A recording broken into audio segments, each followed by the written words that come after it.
I never thought a quiet Tuesday afternoon would turn into one of the most humiliating, rage-inducing experiences of my life. It started with a simple favor. My sister, Emily, had asked me to house-sit while she and her husband took their kids on a short vacation. Their place was in a suburban neighborhood just outside the city. Neatly trimmed lawns, identical mailboxes, the kind of area where everyone waves but no one actually knows each other. I didn't live there. I didn't rent there. I didn't own anything there. I was just helping family. Around 3:30 p.m., I pulled my car into her driveway. I hadn't even turned the engine off when I noticed a white SUV parked awkwardly across the street. The logo on the door said, Riverview Meadows HOA. I frowned.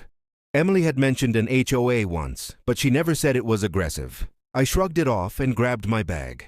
That's when the driver's door of the SUV swung open. A man stepped out, mid-50s, stocky, mirrored sunglasses, tucked-in polo shirt like it was a uniform.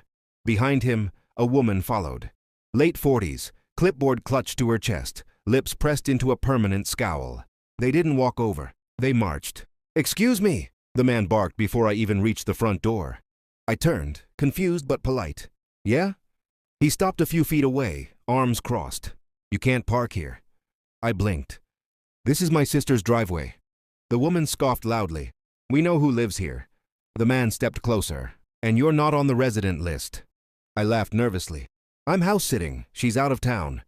That's when his tone changed. "Then you need to show me your ID, right now." I froze. "I'm sorry, what?" The woman tapped her clipboard.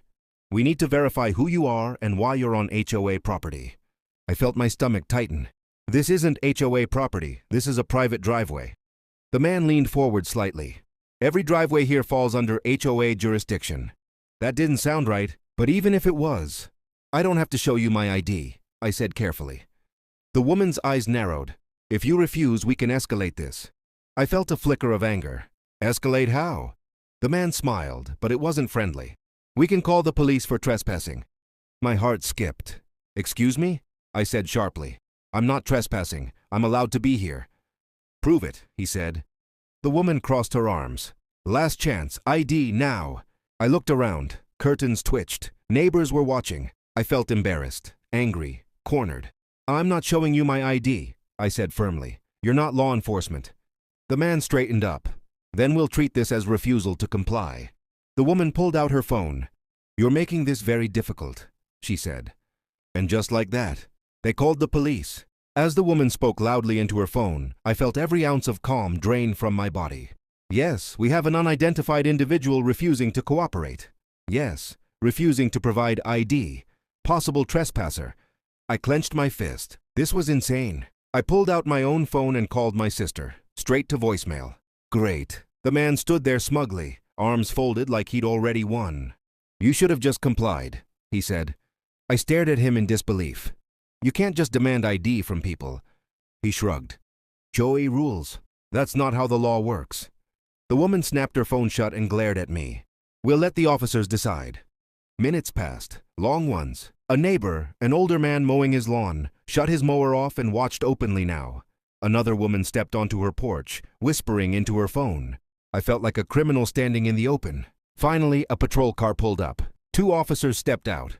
Relief washed over me, until I saw the HOA man stride forward like he owned the place.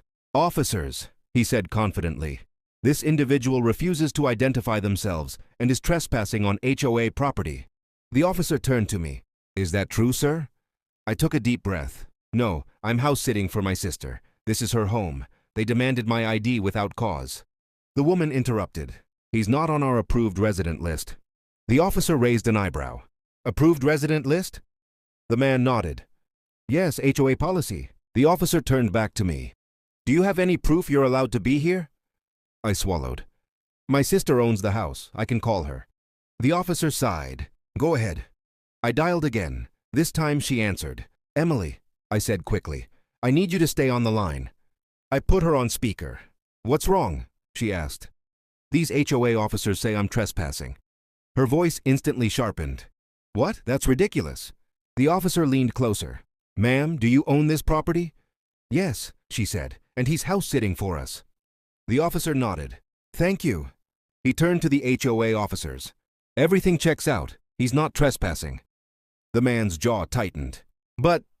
And you can't demand ID, the officer continued, unless there's reasonable suspicion of a crime. The woman flushed red. But our rules. HOA rules don't override state law, the officer said firmly. I felt vindicated. But it wasn't over. The man's voice dropped into a threatening whisper. We'll be filing a violation against the homeowner. My sister exploded through the speaker. For what? The officer turned sharply. There is no violation. The HOA officers exchanged looks. They backed away, but their eyes promised retaliation. I thought that was the end. I was wrong. The next morning, my sister called me furious. They left a violation notice on the door. I felt my blood boil. For what? Unauthorized occupant, improper parking, hostile behavior toward HOA officers. I laughed bitterly. They're lying. They fined us $500, she said. That crossed a line. I drove back that afternoon. Another HOA notice waited, this time taped dramatically to the garage. I knocked on the HOA office door. The same woman answered. Oh, she said coldly, you again. We need to talk. She smirked. You're not authorized to be here. I'm here on behalf of the homeowner. Her smile vanished. Inside, the man sat behind a desk like a king on a throne. We warned you, he said. You're abusing your authority, I snapped. He leaned back. You should have complied. Something inside me snapped. You threatened arrest for no reason. He shrugged. Fear encourages cooperation. I recorded everything. He noticed too late. Turn that off. No. I left. And then I contacted a lawyer. The lawyer was very interested, especially in the recorded confession. Within days, letters were sent, fines disputed, complaints filed. The HOA panicked. They rescinded the violations quietly. Then came the apology email. Then came the board meeting. I attended. Neighbors spoke up. Turns out, I wasn't the only one. The officers were removed. The HOA was fined. Policies were rewritten. And that man? He avoided eye contact as he packed his desk. HOAs exist to manage communities, not terrorize them. If you ever feel pressured to just comply, remember, authority without law is just bullying. And bullies hate it when you stand your ground.